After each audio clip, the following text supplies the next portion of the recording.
Dear student, আজকে আমি গ্রামারের গুরুত্বপূর্ণ একটি টপিক নিয়ে আলোচনা করব। সেটা হচ্ছে চেঞ্জিং সেন্টেন্স। চেঞ্জিং সেন্টেন্স তো চেঞ্জিং সেন্টেন্সে অনেক স্টুডেন্টই ভয় পায়, মানে চেঞ্জিং সেন্টেন্স খুবই হার্ড। এই কারণে তাদের কাছে খুবই হার্ড লাগে। এই জন্য অনেক স্টুডেন্ট এই চেঞ্জিং সেন্টেন্স অ্যাটেন্ড করতে পারে না বা অনেক সময় এটা স্কিপ করে যায়। আজকে আমি এটার গুরুত্বপূর্ণ টপিক নিয়ে আলোচনা করব, ইন্টারগেটিভ আর অ্যাসার্টিভ। অ্যাসার্টিভ টু ইন্টারগেটিভ নিয়ে আজকে আলোচনা করব অল্প সময়ের মধ্যে।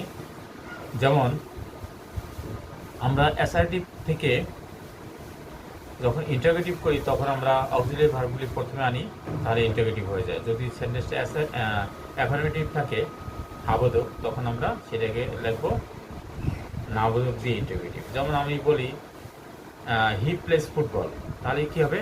Doesn't he play football. আমি যদি বলি হি প্লেড ফুটবল, তাহলে ডিডেন্ট হি প্লে ফুটবল। আমি যদি বলি যে ইউ প্লে ফুটবল, তখন হবে কি? Don't you play football. আচ্ছা, এটা একটা টপিক। তারপর যদি অক্সিলারি ভার্ব থাকে তখন কি হবে? He is absent from the meeting, isn't he absent from the meeting, একটা topic. He is not absent from the meeting, is he absent from the meeting, তখন হবে অ্যাফার্মেটিভ দিয়ে। আচ্ছা, আরেকটা টপিক হচ্ছে যেমন এভরিবডি, এভরিওয়ান, অল থাকলে who doesn't বসে। Everybody loves A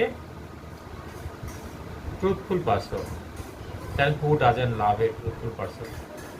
Nobody, none and no one থাকলে who বসে। Nobody, none and no one থাকলে who বসে।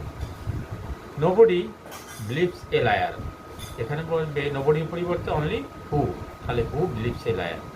ওকে, তাহলে সহজে আমি আজকে তোমাদেরকে ইন্টারগেটিভ আর অ্যাসার্টিভ, অ্যাসার্টিভ টু ইন্টারগেটিভ বুঝিয়ে দিলাম। সবাই ভালো থাকবে, আশা করি সবাই উপকৃত হবে। আসসালামু আলাইকুম ওয়া রাহমাতুল্লাহি ওয়া বারাকাতুহু।